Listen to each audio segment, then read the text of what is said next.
Sir वो vote को इज्जत दो कहाँ गया, मुस्तफ़ा साहब सवाल उठा रहे हैं। दूसरा 16 माह में आप भी वजीर थे शहबाज शरीफ साहब के, वो जो एक गुड गवर्नेंस का तासुर था और वो तासुर था तो सही कि मुस्लिम लीग नून की गवर्नेंस जो है वो कदरे बेहतर है। इसी के साथ जुड़ा सर शाइक उस्मानी साहब ने एक बात की है कि ये जो आगे पीछे ये खबरें आ रही हैं, 20 दरख्वास्तें इलेक्शन कमीशन को आ चुकी हैं कि इलेक्शन मुलतवी किया जाए, उसकी असल वजह यह है कि कुछ जमातें जो हैं वो उनकी पॉपुलैरिटी कम है और वो मजीद टाइम चाहती हैं। और खोकर साहब ये कह रहे हैं कि जी इंक्लूडिंग आपकी जमात कि अवाम का रुझान आपकी जानिब बहुत ही कम है। जी डॉक्टर साहब।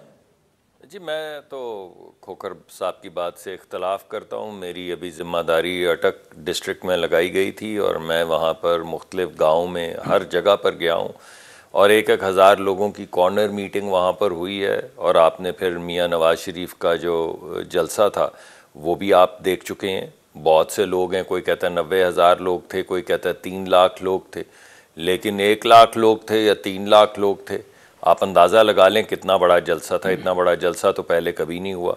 तो जिस जमात की आवाम में कोई मकबूलियत ना हो, वहाँ पे 1 से 3 लाख लोग जो हैं वो कहाँ उड़ के पहुँच गए, कैसे पहुँच गए? तो ये तो बिल्कुल तासुर जो है वो गलत है। और ये तासुर मुझे भी खोकर साहब ने बहुत दिया। मैं इनके साथ बैठता हूँ शाम को चाय दे पीने के लिए, तो ये मुझे बताते हैं कि भाई आपका तो कोई वोटर ही नहीं है। लेकिन जब मैं गली मोहल्ले में जाता हूँ तो बात यकसर मुख्तलिफ होती है। और जब मैं वहाँ पर लोगों को बताता हूँ कि मियाँ नवाज़ शरीफ को 24 साल में एक इलेक्शन लड़ने की इजाज़त मिली 2013 में और 2017 में निकाल बाहर किया। अब इस 4 साल के अरसे के अंदर जब मैं लोगों को गिनवाना शुरू करता हूँ कि उन्होंने क्या क्या किया, चाहे वो बिजली के 12-13 हज़ार मेगावाट हों या 101.2 बिलियन क्यूबिक फुट के कारखाने हों, गैस के रीगैसिफिकेशन के, या हज़ारों मील की सड़कें हों, ये जो मोटरवेज़ बनी, या फार्म टू रोड जिनको वो पक्कियाँ सड़कें सौखे पैंडे के नाम से बनाया गया था, या जीडीपी की ग्रोथ रेट हो, या पाकिस्तान में 30-40 बिलियन डॉलर की इन्वेस्टमेंट हो, जब मैं लोगों को बताता हूँ और लोगों को कहता हूँ कि आपको अंदाज़ा है ये सब 4 साल में हुआ था, 4 साल में, तो अगर 24 साल मिलते तो क्या होता, तो लोग बिल्कुल उसके साथ रिस्पॉन्ड करते हैं। और ये हमें बताना पड़ता है। ये खोकर साहब की बात ठीक है कि महंगाई आई है, 16 महीने थे उसमें, लेकिन आपको मालूम है कि मुल्क बुनियादी तौर पे बैंकरप्ट हो चुका हुआ था। उसको बैंकरप्सी से निकालना, सीधे रास्ते पे लेकर चलना, उसमें कुछ वक्त लगा है। और मैं तो खोकर साहब की बातों में आ गया था और मैंने कहा अगर खोकर साहब सही कह रहे हैं तो हमारा तो कोई वोट ही नहीं है।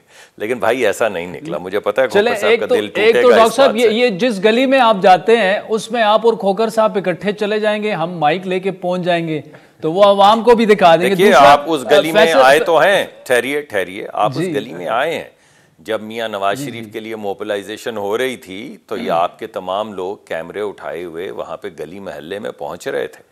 जिस दिन वहाँ पर 1 से 3 लाख लोग आए हैं, आपके लोग कैमरे उठा के वहाँ पे पहुँचे हैं। तो ऐसा नहीं कि आप पहुँच जाएंगे, आप पहुँचे थे। आपके पास डॉक्यूमेंट होगी नहीं, आपके पास डॉक्यूमेंट थी। डॉक्टर साहब वो शेर कौन सा था कि जिसको वो दिलो जान अजीज वो उस गली में जाए क्यों? लेकिन ये आए ना, दिलो जान छोड़कर आए, मगर आए उस गली में। चले उस गली में, उस खोकर साहब, एक सेकंड ठहरिए, एक सेकंड। खोकर साहब सब ने आपका दिल तोड़ा, आपके अलावा सब उस गली में चले गए आपके सारे दोस्त जो हैं वो आपको तन्हा छोड़ के उस गली में पहुंच गए।